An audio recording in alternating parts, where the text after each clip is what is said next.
On a previous episode of this series, we showed you how milk was made in a state-of-the-art milk processing plant.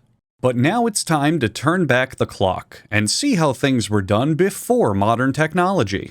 For this retro milk special, we've found archival milk production footage from 1948 and replaced the audio with our own narration and background music, while preserving the entirety of the original script. We are proud to teach you how quality milk got to your front door in a time before the color television. Enjoy!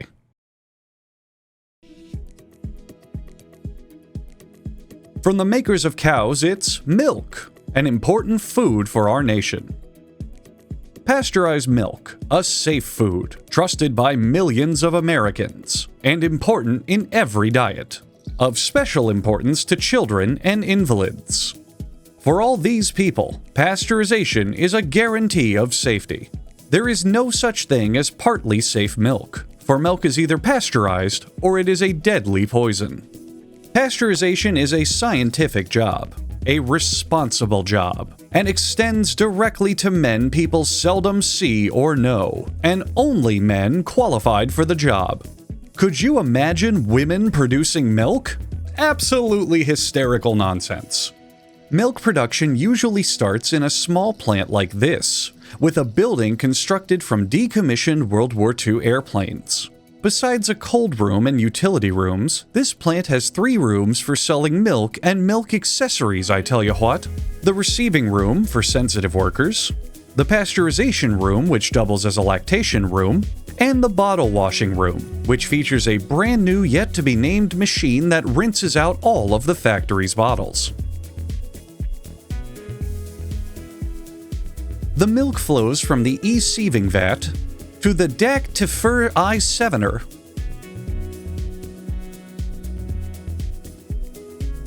After being pasteurized in the DAC-to-fur I-7er somehow, it flows through the top, then spreads over the surface of the cooler.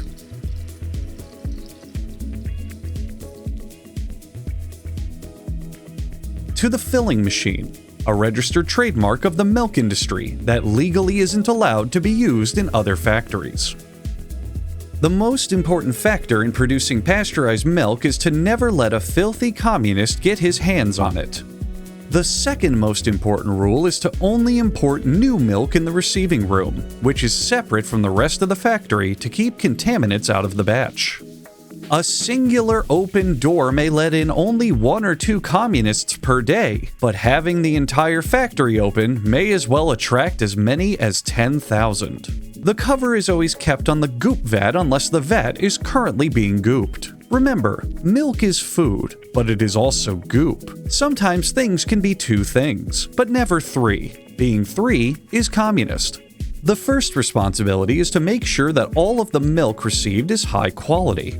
Workers stay vigilant, as the following items at one point or another have been falsely passed as quality milk: cream, water, grape juice, apple juice, white paint, white water, goat's milk, condensed milk, mulk, milk with a question mark attached, and milk.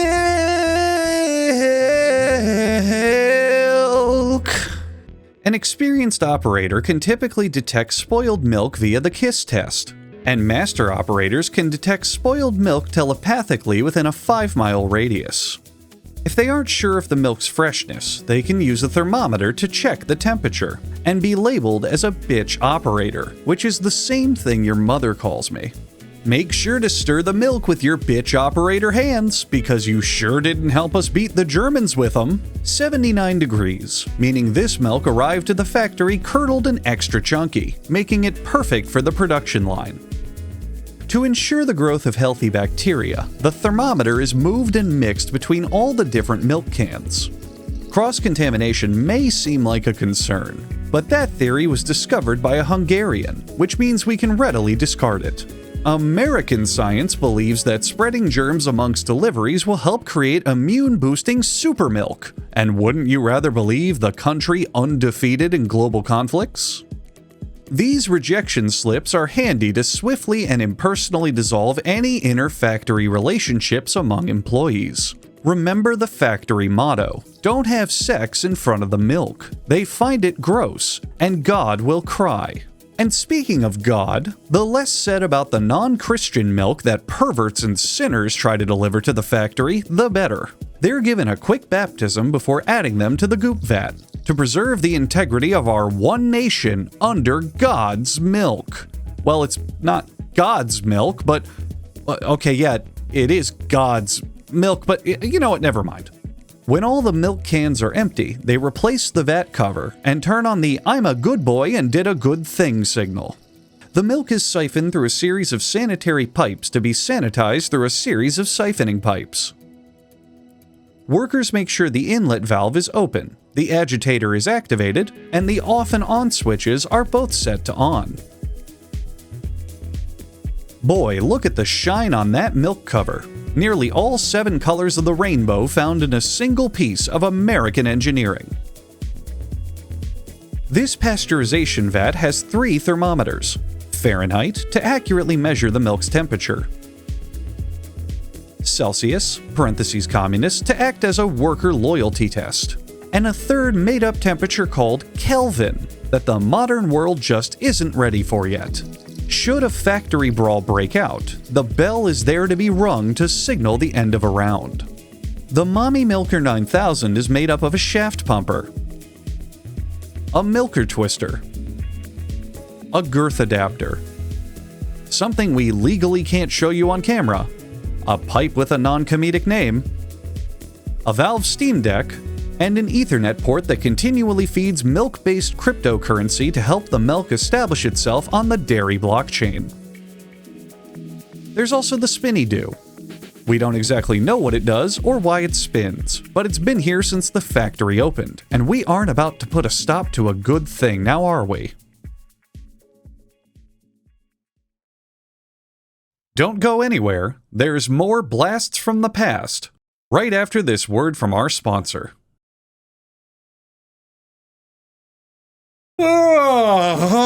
Oh, that was a great nap.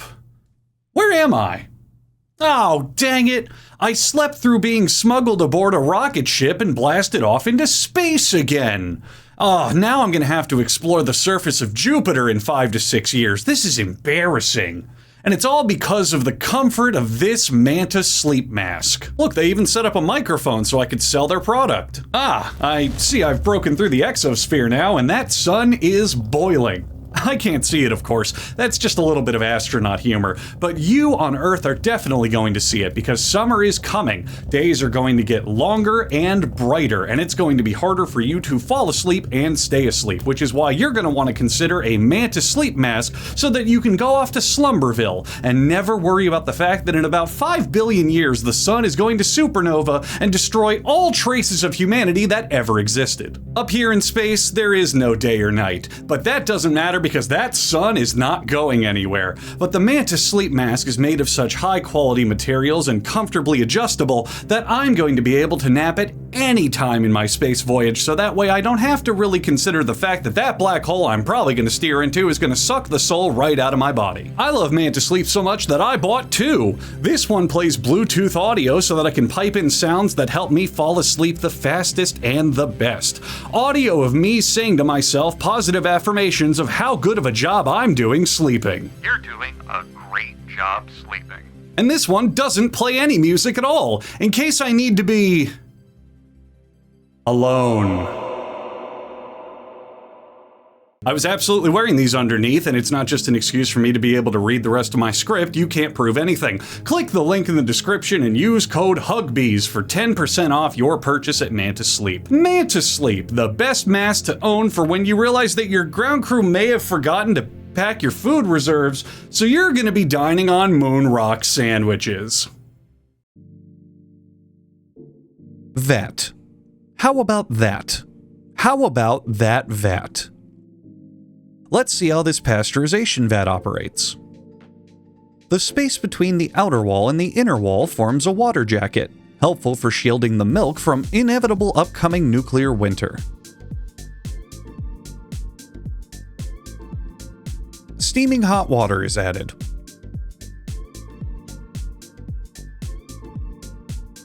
Boy, you're just gonna take your time with this graphic, huh?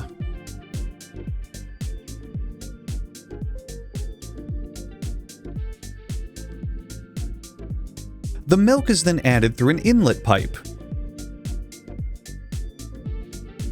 A very, very slow inlet pipe.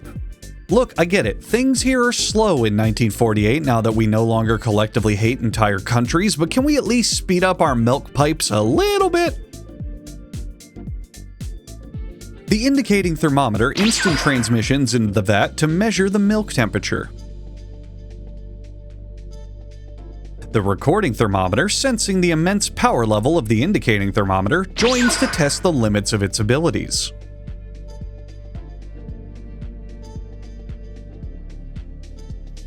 And oh look, here comes the agitator to fuck everything up.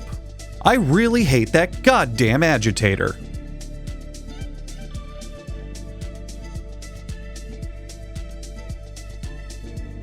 Through this airspace heater, steam from the steamed milk heats the bubbles and surface layer of the milk to pasteurize any bubbles in surface milk. There used to be a silly mix-up at this factory where someone overheard steamed as in steam silk and thought they were making clothes, but this has been cleared up and made for an unforgettable luncheon. And yet another thermometer measures the temperature of the other thermometers to ensure that the thermometers are at the correct thermometer temperature. How does it do this from all the way over there? We just don't know. This outlet valve is... wait, come back. Okay, I guess we'll never know what that does. The person editing this must have been a little giggly on the nose candy, I swear. I can't wait until 1981 when Ronald Reagan finally becomes president and takes care of this problem once and for all. Oh wait, hang on, there's some more notes on the outlet valve. It turns out it's a leak protector type, which is super effective against unpasteurized milk thanks to its inner grooves. My therapist often says I need to discover my inner groove through medication and not drinking so much, but I just know he's a communist. Here's some footage of a proper milk valve impregnation.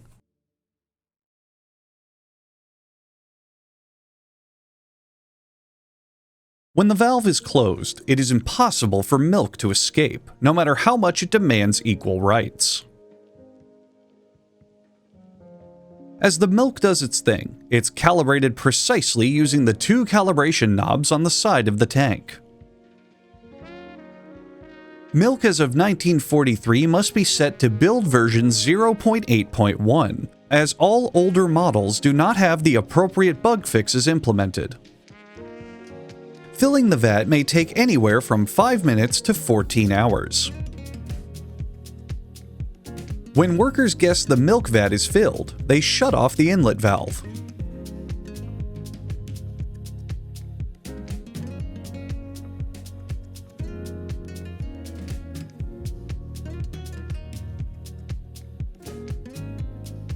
When the thermometer shows the milk has reached pasteurization temperature, each individual degree is counted to ensure the result's accuracy.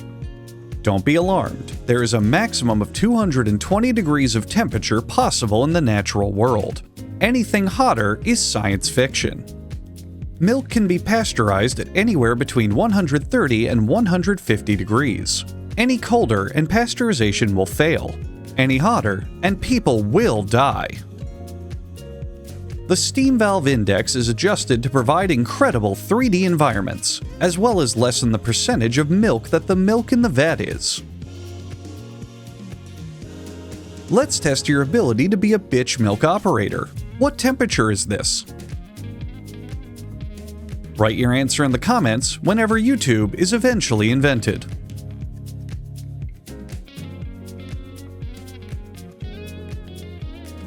When the vibe of the milk is good, and they get a feel that it would be delicious to drink, they shut out the factory lights, go home, and get some sleep.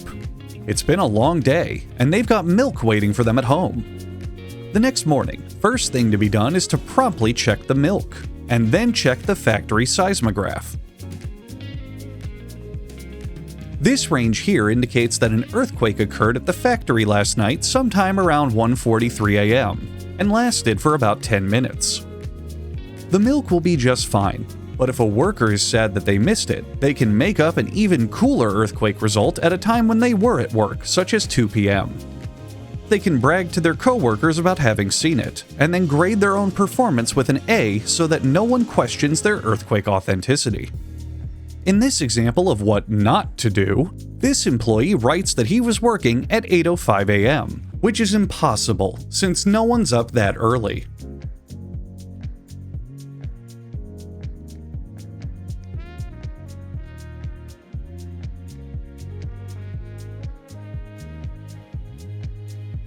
Did you read all that?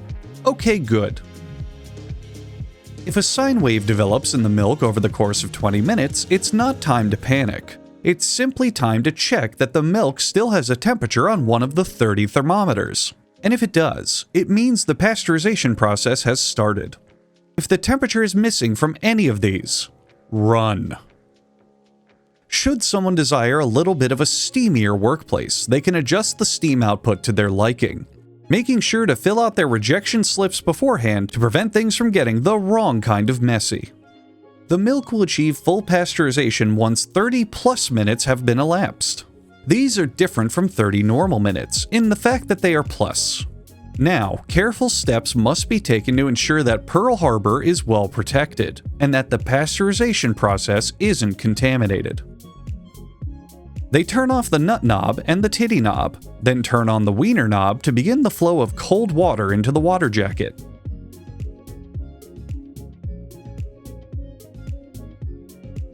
The cold water enters here while a gigantic menacing film scratch appears like lightning, signaling the use of the overflow pipe. This process is where the nursery rhyme, "Row, row, row your milk gently with the agitator," got its start. It's finally time to sound the milk alarm!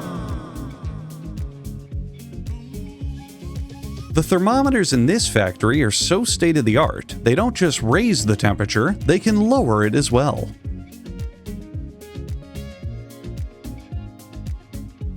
In some factories, the milk is not cooled in the vat.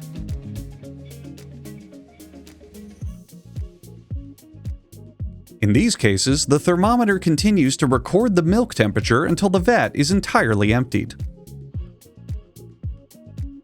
You're welcome for this immensely enlightening knowledge. You can brag to all of your friends at school now about how you learned about milk vat cooling. It'll make you so popular.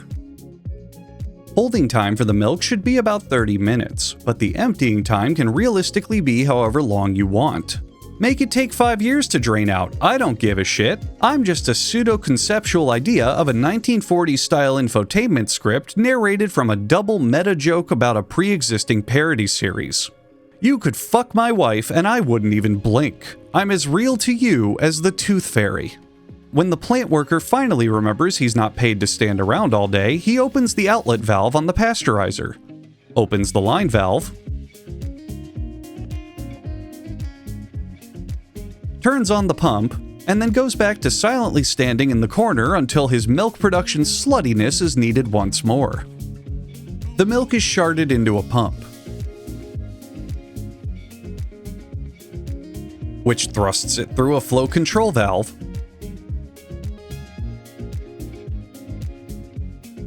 that ejaculates it onto the cooler. A large impenetrable metal cover seals the milk away, providing solace from its newborn desires of post-pasteurization genocide. Aside from keeping the world safe from the dairy festival of rending flesh and bone, the screen also guards against accidental sneezing or coughing entering the mix. A patented false hope shutter lies behind the steel cover, which is the first layer of defense against the milk. This discourages the milk from escaping once it sees it has so much more work to do before it's finally set free. After all, rebellions are easier to quell when you instill the idea that you've orchestrated everything from the very beginning. The coils of the shutter do something very boring that you've long stopped caring about. Hey, here's a fun fact. Did you know that male giraffes will headbutt females in the bladder until they urinate, and then taste the urine to determine whether or not the female is ovulating? I wish I could do the same thing to my wife, I tell ya. Visualize that fun fact as we demonstrate the milk flowing over the cooler. Always keep the cooler covered while milk is being cooled, except in that previous example. The film crew wasted 84 gallons of milk for that 17-second shot, but hot damn was it worth it for that beautiful milk shot. The milk flows from the cooler to God's favorite invention, the filling machine.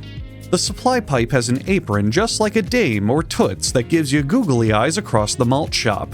I want to remind our future audience that we at this program do not hate women specifically. This is just how people talked back then. Don't believe me? Well, were you alive back then? Okay then, I guess you better shut the fuck up. The springs on the underside of the filling machine really make us ask, where does coily fit into God's plan for us? Before handling any bottles, the worker washes his hands thoroughly, because he's anything but a filthy... no, I am not reading that. Look, I get that this script will have some post-wartime anger and casual misogyny from time to time, but I am not saying that next paragraph on camera. I haven't even heard some of these words they put here before, and I don't even know what race they're referring to, but I can just tell that these terms are not acceptable. I mean, some of these don't even make sense. I don't know what demographic is offended by the term garglers, but I do not mean to find out. If workers are hungry, there are sheets of Ritz crackers available in the snack hamper. And if they're not hungry, these crackers make excellent bottle caps for the disgusting capping machine. And don't forget the machines get hungry too. The capping machine is required to be fed a fully loaded steak burrito once a week.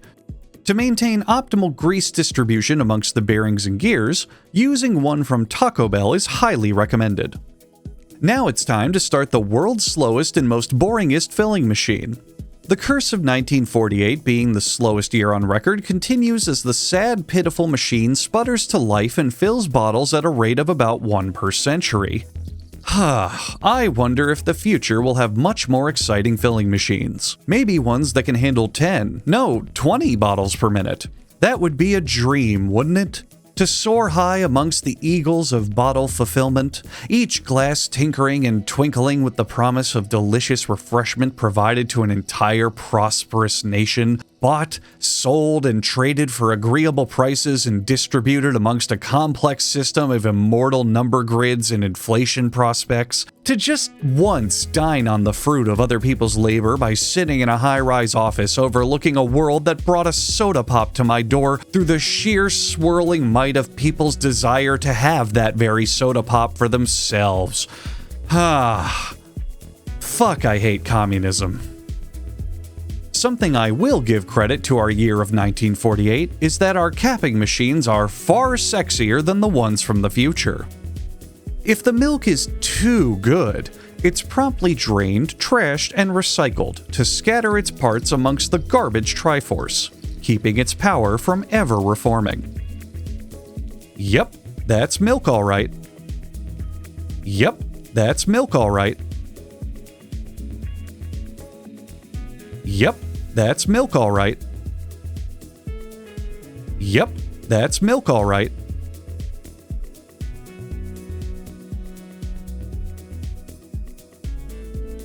Six to 9 days later, a man with a tie will arrive to put a case of milk in his truck.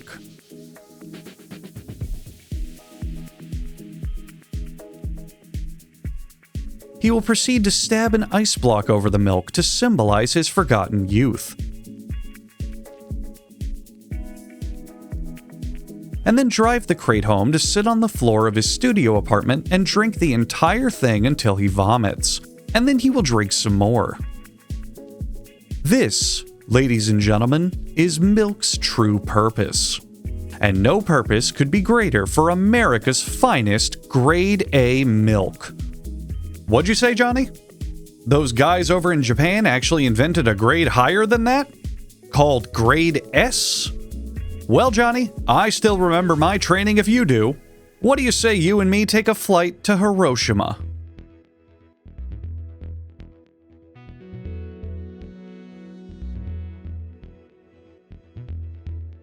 So, did you enjoy this blast from the past? Probably not. I'll be honest, our budget has been really stretched thin lately, and this was just a way that we could save money on film crews and dodge copyright claims at the same time. And you fell for it, sucker. You fell for the prank of making you watch a funny video. Yeah. Take that, idiot. Dummy.